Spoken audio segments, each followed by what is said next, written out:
Agent Marcus Webb's hands were behind his back, handcuffs cutting into his wrists, in a coffee shop, at 6:47 a.m., his crime, buying coffee while black.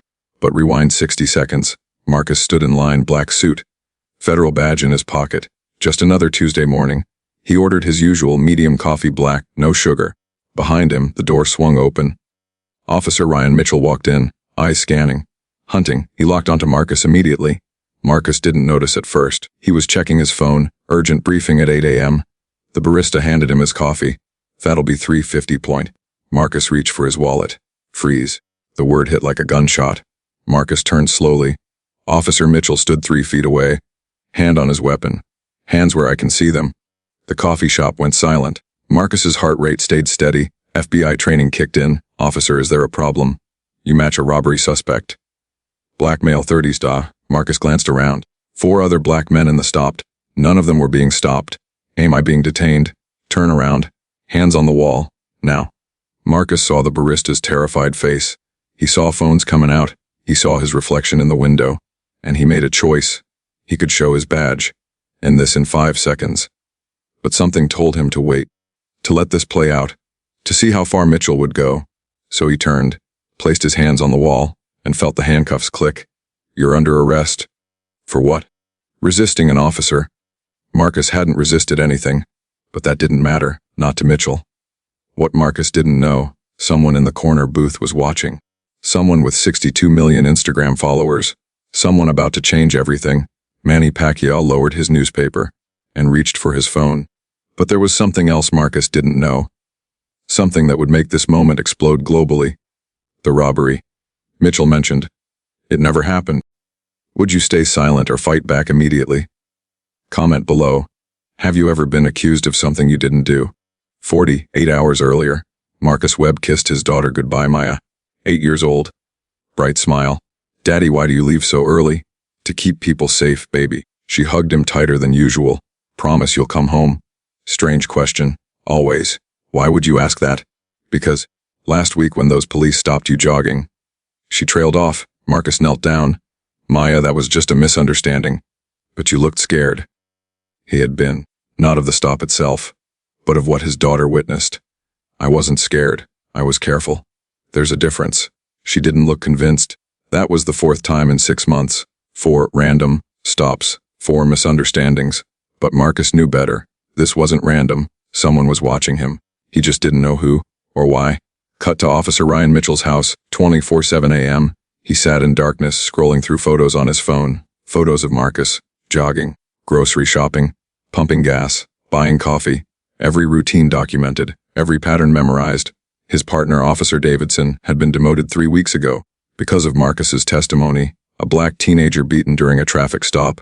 Marcus witnessed it, came forward, destroyed Davidson's career. And Mitchell blamed Marcus for everything. You think you're better than us? Mitchell whispered to the photo. Let's see how you like being treated like everyone else. He set an alarm, 6:30 a.m., the coffee shop, back to Marcus. That Tuesday morning, something felt off. He noticed a car following him, 2 blocks behind, always there. But when he looked directly, it turned away. Marcus pulled into the coffee shop parking lot. The car drove past, but he saw the driver's face, Mitchell. Marcus should have called it in, should have reported it. But he wanted proof first. Solid evidence, not just a feeling. So he walked inside, ordered his coffee, and waited. In the corner booth, Manny Pacquiao was reading about a charity boxing event. He'd arrived in the city the night before. No security, no entourage, just a quiet morning before the chaos began. He'd been harassed by police in the Philippines, detained, searched, humiliated, for no reason except someone didn't recognize him, or didn't care. So when Mitchell walked in, when Manny saw the look in his eyes, the predatory scan of the room, the way he locked onto Marcus, Manny knew exactly what was about to happen. He set down his newspaper, opened his phone camera, and started recording. 60 seconds later, Marcus was in handcuffs, but Manny had captured everything, every word, every movement, every illegal action, what no one knew yet. This wasn't just about 2 men in a coffee shop. This was the spark that would burn down an entire system. If you saw this happening, would you record or intervene? Be honest. Marcus stood against the wall, handcuffed, humiliated. The barista, Elena, couldn't stay quiet. Officer, he's a regular customer. Step back. Mitchell barked. His aggression was escalating. Elena's hands trembled. But she pulled out her phone, started recording. "Put that away!" Mitchell shouted. "I have the right to record," she whispered. Her voice shook, but she didn't stop. Other customers joined in. 6 phones, 8 phones, 10, all pointed at Mitchell. He was losing control. Delete those videos. Now, no one moved. That's when Manny stood up. He walked forward calmly, the walk of a champion who'd faced worse. "Officer, I think there's been a misunderstanding." Mitchell spun around. "Who are you?" "Just someone who's seen this before." "Sit down or you're next." Manny didn't sit. "This man hasn't done anything wrong. This is police business. Then do it correctly." Mitchell's face flushed red. His hand moved to his radio. But before he could call for backup, a customer near the window shouted, "There's more cops coming." Everyone looked outside. 3 police cars, lights off, pulling up slowly. Mitchell smiled. "Backup's here. Now all of you will learn." But something was wrong. The officers who stepped out weren't in uniform. They were wearing suits. FBI Special Agent Rachel Torres led them in. Badge already out. She scanned the room, saw Marcus in handcuffs. Her jaw clenched. "Release him." Immediately. Mitchell's confidence cracked. "This is a police matter. That man is FBI Supervisory Special Agent Marcus Webb." "My supervisor." The room gasped. Mitchell's hands fumbled with the keys. Torres walked closer. "What was your probable cause?" He matched a robbery suspect. "What robbery?" "Give me the case number." Silence. There was no robbery, was there? Mitchell's face went pale. Torres pulled out her phone, called dispatch, put it on speaker. "Any robberies reported this morning in the Riverside District?" "Negative." "All clear since midnight." Torres looked at Mitchell. "You falsified probable cause." I was mistaken or lying." The handcuffs came off Marcus's wrists, deep red marks. They'd be bruised for weeks. But Marcus stayed calm. "Agent Torres, there's something you should know." She looked at him. 3 weeks ago, Officer Mitchell threatened me." Mitchell stepped back. "That's not." Courthouse hallway. "You said I'd regret testifying against your partner." Marcus pulled out his phone, played a recording. Mitchell's voice, clear as day. "You destroyed Davidson's career. You think there's no consequences. You'll regret this." The room went silent. Torres's expression turned to ice. But then something unexpected happened. Another officer walked in, Sergeant Robert Kane, Mitchell's supervisor, but Kane wasn't there to help Mitchell. He walked straight to Torres. "Agent Torres, I need to speak with you." "About what?" Kane glanced at the cameras still recording, at the dozen witnesses not here. "This is bigger than you think." Torres studied him, something in his voice, fear, desperation. "Start talking now." Kane took a breath. "I'm the one who sent Agent Webb those files." Everyone froze. Marcus's eyes widened. "You're the anonymous source."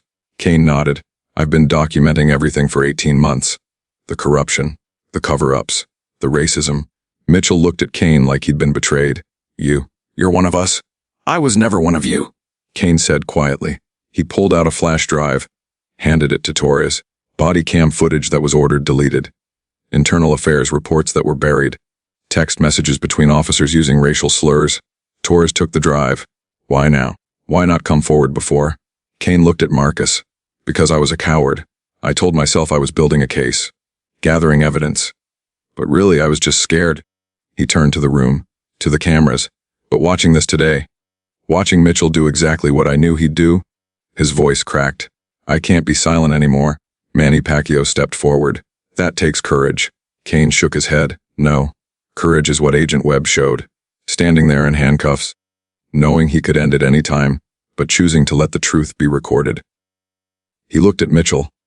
"And courage is what everyone with these phones showed, recording even when threatened." Torres made a call. "This is Special Agent Torres. Execute all warrants." Now, Mitchell tried to run, made it to the door. FBI agents blocked his path. "You're under arrest for civil rights violations, falsifying a police report, and witness intimidation." They cuffed him. "Read him his rights." Mitchell looked at Kane. "You destroyed everything." Kane met his eyes. "No, you destroyed it. I'm just making sure everyone sees." Torres plugged Kane's flash drive into her laptop. Right there in the coffee shop, she wanted everyone to see. The first file opened. Text messages. Between 12 officers, racial slurs, jokes about violence, bets on who could bag the most in a month. People in the coffee shop gasped. One message stood out. "Webb thinks he's untouchable. Let's show him what happens to snitches." Sent by Mitchell. 2 weeks ago. Torres scrolled to the next file. Body camera footage. From the traffic stop where the teenager was beaten. But this wasn't the edited version shown in court. This was the full footage. It showed 3 officers, not just Davidson, all of them beating a kid who was already on the ground, already complying. One of those officers, still on duty today, still carrying a badge. Marcus watched the screen. His testimony had only scratched the surface. Kane spoke up. That footage was supposed to be deleted. The department's digital evidence manager was ordered to wipe it. Who gave the order? Torres asked. The chief. The room erupted in whispers. Torres opened another file. Financial records. Payments from the police union to 12 different people, all victims of police violence. Amounts ranging from $15,000 to $85,000. Hush money. NDA signed. Cases buried. How did you get these? Torres asked Kane. I'm friends with someone in the union's accounting office. She was horrified. She copied everything. Torres kept scrolling. Email chains between the chief, the mayor's office, and the district attorney. All of them discussing how to manage the optics of brutality complaints. Not how to stop them. How to hide them. One email from the mayor. We cannot afford another scandal before the election. Make this disappear. Manny Pacquiao looked at his phone. His recording had already been uploaded to his cloud. Auto-synced. Agent Torres, I have something too. He showed her his footage. Complete video from the moment Mitchell entered. Every word. Every threat. Crystal clear audio. Can I post this? Manny asked. Torres thought for a moment. Normally she'd say no. Evidence should be protected. But this wasn't a normal situation. Yes, post it. Manny's fingers moved quickly. Instagram. Facebook. TikTok caption, I witnessed injustice today. The world needs to see this. Posted. Within 3 minutes, 50,000 views. Within 10 minutes, 300,000 views. Within 30 minutes, 2 million views. The coffee shop's address was geotagged. News vans started arriving. Reporters crowded outside. This was going nuclear. Marcus's phone rang. Assistant Director Monroe. Marcus, what the hell is happening? CNN is running this live. It's a long story. Get to headquarters. Now, we're holding a press conference in 2 hours. Torres looked at Kane. You understand what you've done? You'll never work in law enforcement again. Kane nodded. I know. But maybe I can sleep at night. One of the customers, an older black woman, approached Kane. My son was stopped by your department 11 times last year. He's 17. He was terrified to drive. Kane's eyes welled up. I'm sorry. Sorry doesn't give him back his dignity. I know. But maybe this helps make sure it doesn't happen to someone else's son. She studied his face, then nodded. Maybe. Elena brought everyone coffee on the house. Her hands had stopped shaking. I uploaded my video too, she said. It's already at 500,000 views. The other customers shared their view counts. 1, 2,080,90,000, 2, 3 million. This wasn't just news anymore. This was a movement. Marcus looked around the room. 20 minutes ago, he was humiliated. Now he was surrounded by allies, people who refused to look away. But Torres's phone rang. She answered. Her face went pale. When? Dear God. She hung up. Everyone stared. What is it? Marcus asked. The FBI's tip line. In the last 20 minutes, we've received 347 calls. About what? People reporting similar incidents. With this police department. She looked at Kane. How widespread is this? Kane closed his eyes. Almost everyone. Not all of them are like Mitchell. But enough of them protect people like Mitchell. How many officers in the department? 184. How many are clean? Kane thought hard. 30, maybe. The math was devastating. 83% of the department, either corrupt or complicit. At what point does a few bad apples become a rotten orchard? Would you trust any officer from this department now? Torres made another call. This is Agent Torres. We need the full task force. Every available agent. She paused. Because we're not just arresting one cop anymore. We're taking down an entire department. 1 hour later, Marcus's phone wouldn't stop buzzing. Text messages, emails, calls. FBI agent il igeldiki di vugo veril. May NYAP pures police racism. Si politumar federal I investigimon. The videos had exploded. Manny's post 12 million views. Elena's video 4 million views. Combined, every angle of the incident had been viewed over 40 million times. In 90 minutes, Marcus sat in FBI headquarters. Assistant Director Monroe across from him. The Attorney General just called me personally, she said. What did they say? They want a full civil rights investigation, federal oversight. The works. She pulled up a news broadcast on her screen. CNN was running the story non-stop. Split-screen Manny's video on the left. Expert commentary on the right. This is not an isolated incident. This is a pattern. The fact that a federal agent was targeted shows how deep this goes. If they'll do this to an FBI supervisor, imagine what they'd do to ordinary citizens. Monroe muted it. Marcus, you need to understand something. This is about to get much bigger. I know. No, I don't think you do. She showed him her screen. The FBI tip line had received 200 calls now, from victims across 5 years, stories of illegal searches, planted evidence, beatings, sexual assault during traffic stops, threats against witnesses. We're going to need witness protection for some of these people, Monroe said. Marcus felt sick. How did it get this bad? Same way it always does. People in power protecting people in power. Her phone buzzed. She read the message. Her expression hardened. The mayor just released a statement. She read it aloud. While we take these allegations seriously, we must not rush to judgment. One incident does not define an entire department. We will conduct a thorough internal review. Marcus shook his head. Internal review? After everything we've shown, he's trying to control the narrative. It won't work. Maybe not. But he'll try. Cut to City Hall press conference. The mayor stood behind a podium. Cameras everywhere. We are a city of laws. We will not be governed by viral videos and social media outrage. A reporter shouted a question. Mr. Mayor, did you know about the hush money payments? The mayor's face twitched. I'm not going to respond to unverified allegations. There are emails with your name on them. This press conference is over. He walked off. Reporters shouted questions. The video went viral too. Fied Mayor Fleas started trending. Back had become a shrine. People left flowers, signs reading, Jost far Marcius, who SEO. News crews interviewed Elena. What went through your mind when you started recording? I was terrified. But I knew if I didn't, no one would believe what happened. Do you regret it? Not for a second. Her interview clipped 2 million views in an hour. Manny Pacquiao held his own press conference. International media packed the room. I came to this city for a charity event. Instead, I witnessed something that happens in every city, every country. He paused. People are judged by their skin color, by their appearance, by their zip code. I have money now, fame, but I remember being powerless. I remember police in my country treating me like I was nothing. That's why I recorded. That's why I'm speaking now. A reporter asked, what do you want to see happen? Real change, not apologies, not internal reviews, actual consequences. I'm putting $200 million into a legal defense fund for every person who's been afraid to come forward. The room erupted. That clip went mega viral. 15 million views by evening. Marcus watched from his living room. His daughter Maya sat beside him. Daddy, everyone's talking about you. I know, baby. Are you famous now? No. I'm just someone who this happened to. But you're a hero. Marcus pulled her close. I'm not a hero. The heroes are the people who recorded. He spoke up. Who believed me? His phone rang. Unknown number, he answered. Heavy breathing, then a distorted voicey. You should have stayed quiet. Click. Marcus's blood ran cold. Maya noticed. Daddy, what's wrong? Nothing. Sweetheart, go play in your room. He called Torres immediately.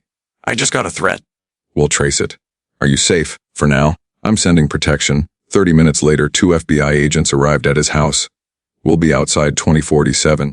Marcus looked out his window. Across the street, a car sat in the darkness, watching. He couldn't see the driver, but he knew. This wasn't over, not by a long shot. Would you risk your family's safety to fight for justice? At what point does courage become recklessness? The real battle was just beginning. 3 days later, Marcus hadn't slept. Every news station, every social media platform, his face everywhere. Some called him a hero. Others called him a race baiter. Anonymous accounts attacked him. FBI agent plays the victim card. He should have just showed his badge. This is all staged for attention. The smear campaign had begun. Someone leaked his home address. He had to move Maya to his sister's house. She cried when he dropped her off. When can I come home? Soon, baby, I promise. But he didn't know if that was true. Assistant Director Monroe called an emergency meeting. Marcus, the DOJ wants to move forward with the lawsuit. Good. But they want you as the lead plaintiff. What does that mean? It means every part of your life will be scrutinized. Your finances, your relationships, past cases you've worked. They're going to try to destroy me? Yes. Marcus sat back. What do you think I should do? Monroe looked at him seriously. Honestly, part of me wants to tell you to walk away. Take a settlement. Protect your family. And the other part knows that if you walk away, nothing changes. Mitchell gets a slap on the wrist. The department continues. And the next Marcus Webb ends up dead instead of detained. Marcus thought about Maya, about the scared look on her face when she asked if he'd come home. How much is the lawsuit for? The legal team is recommending $506 million. Plus systemic reforms. The number made headlines immediately. FBI agent psyched a 6-mile man poly biru tailai to Icass. The attacks intensified. It just wants money. Greedy federal employee suing taxpayers. Marcus didn't respond publicly, but privately it hurt. Manny Pacquiao called him. I saw the news.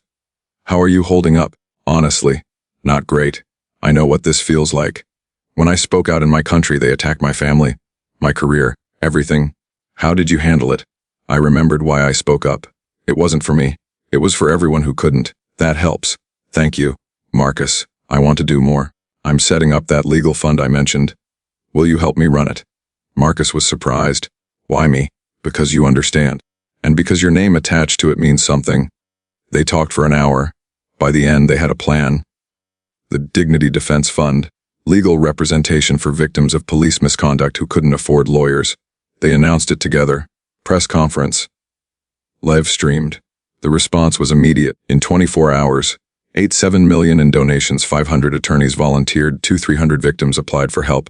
The system they were fighting panicked. The police union held their own press conference. This fund is nothing but an attack on law enforcement. It will encourage frivolous lawsuits and destroy public safety. But community leaders countered. You know what destroys public safety? Police who act like criminals. The city was divided. Protests erupted.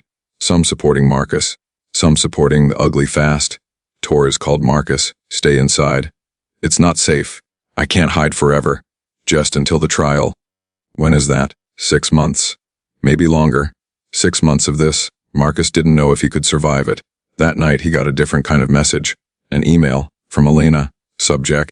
Thank you. Because of you, I found my courage. I'm enrolled in law school. I want to help people like you helped me. You changed my life. Then another email.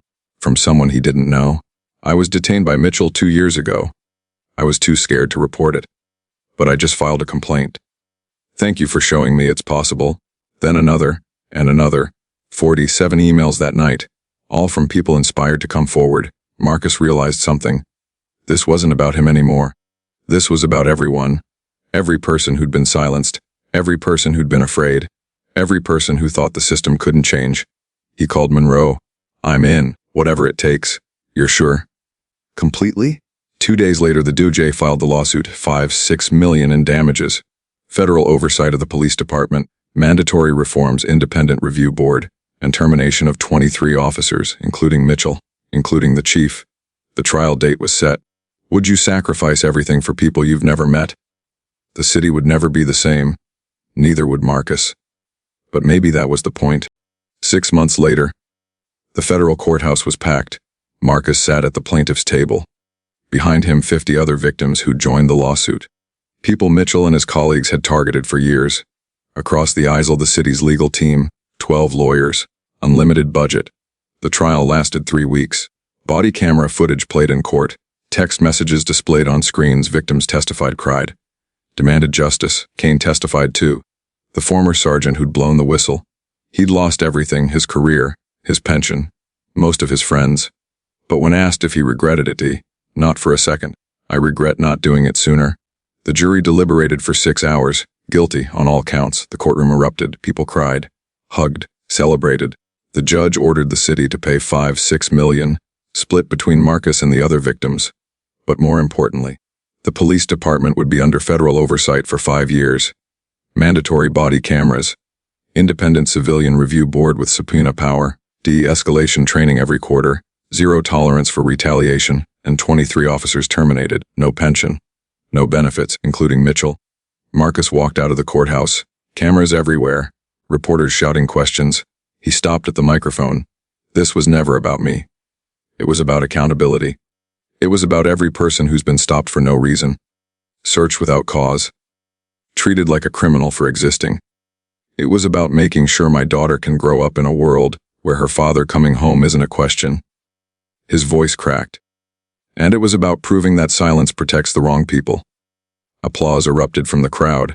Manny stood beside him. The Dignity Defense Fund has now helped 347 people. We've won 89 cases, and we're just getting started. More applause. Marcus's phone buzzed. A text from Maya. Can I come home now? He smiled. Yes, baby. You can come home. 3 months after the verdict, the police department's culture began changing. New chief appointed.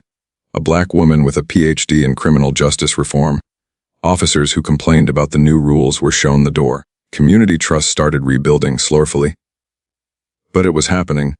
Marcus returned to work, same badge, same job, but everything felt different. One morning, he walked into the coffee shop. The same one where it all started. Elena was behind the counter. She'd graduated from her first year of law school. Top of her class. The usual, she asked, smiling. The usual. She made his coffee. He paid. No one stopped him. No one questioned him. He sat in the corner booth, where Manny had sat that day. The booth now had a small plaque. Courage is contagious. Manny Pacquiao. Marcus sipped his coffee, thought about how much had changed. Not because he was special, but because people refused to look away. His phone buzzed. Another victim wanting help from the fund. He forwarded it to their intake team. Then another message, from Kane, starting a new job. Teaching ethics at the police academy. Thought you should know. Marcus smiled. Redemption comes in strange forms. A year later, the Dignity Defense Fund had expanded to 12 cities, helped over 1,000 victims, won $47 million in settlements. But more importantly, changed policies in 23 police departments. Manny and Marcus appeared on 60 Minutes together. Do you think you've won? The interviewer asked. Marcus shook his head. We've made progress. But winning would mean this never happens again. And will it? Not as long as people stay vigilant. Not as long as witnesses record. Not as long as we refuse to accept injustice as normal. The segment ended with footage from that morning. Marcus in handcuffs. Manny stepping forward. Elena recording. Witnesses refusing to look away. It had been viewed 340 million times now. A reminder, a warning, a call to action. Final message. Marcus wasn't saved by a badge. He was saved by people who refused to be silent. By a barista who shook with fear but recorded anyway. By a champion who could have stayed in his corner but didn't. By a sergeant who risked everything to tell the truth. Change doesn't come from one person. It comes from everyone who says, not anymore. Everyone who records instead of looking away. Everyone who speaks up when their voice shakes. That's how systems fall. That's how justice wins. Not because it's easy, but because it's right. Comment below. Which moment hit you hardest? Would you have the courage to record like Elena? What would you have done as Marcus? Like if you believe one person can make a difference. Share this with someone who needs to see it. More powerful stories coming soon. Your engagement helps us know what matters to you. See you in the next one.